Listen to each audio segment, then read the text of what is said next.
Manusia adalah makhluk sosial, artinya tidak bisa hidup sendiri tanpa memiliki hubungan dengan orang lain. Itu berarti seseorang akan menikmati dan menjalani kehidupannya sebagai manusia yang wajar jika ia memiliki hubungan dengan orang lain. Inilah yang membedakan antara manusia dan binatang. Hidup mengasihi orang lain adalah ciri khas umat Allah. Perintah Allah yang utama adalah saling mengasihi, bukan semata-mata untuk menegaskan bahwa manusia itu adalah makhluk sosial, tetapi karena Allah adalah kasih. Supaya dapat saling mengasihi secara baik dan benar, Yesus meminta umatnya untuk senantiasa mendasarkan dirinya pada hubungan yang erat dengan dirinya.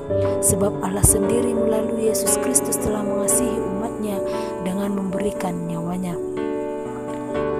Sebab di dalam Dia dan oleh darahnya kita beroleh penebusan, yaitu pengampunan dosa menurut kekayaan kasih karunia-Nya.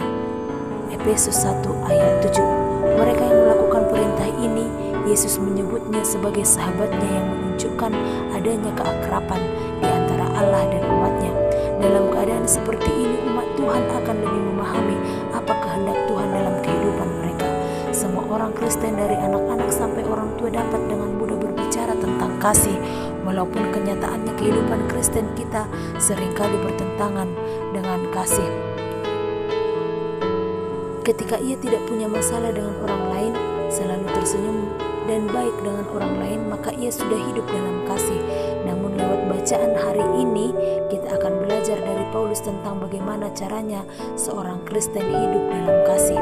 Ada beberapa hal yang mesti diperhatikan, yaitu yang pertama, jangan dengan pura-pura atau munafik.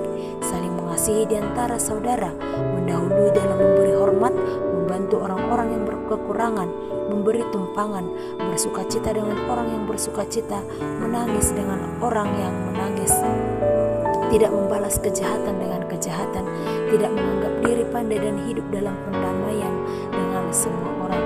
Dengan hidup saling mengasihi, umat Allah dapat menjalankan berbagai tugas panggilannya dengan baik dan menghasilkan buah bagi kemuliaan Allah dan kebahagiaan kehidupannya. Jemaat sebagai umat Allah mesti menempatkan hal saling mengasihi sebagai ciri khas kehidupan. Jikalau tidak, maka sebenarnya kita sedang merusak gereja jemaat itu sendiri. Bukankah banyak gereja yang kalau berbicara tentang kasih begitu bersemangat, tetapi untuk melaksanakannya begitu berat? Akibatnya banyak yang kehilangan jati dirinya, bahkan tidak berbeda dengan organisasi-organisasi lain dalam masyarakat.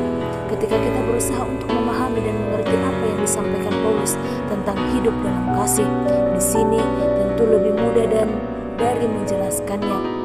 Sebagai orang-orang yang percaya kepada Yesus Kristus, kita tidak punya pilihan lain. Kita harus hidup dalam kasih.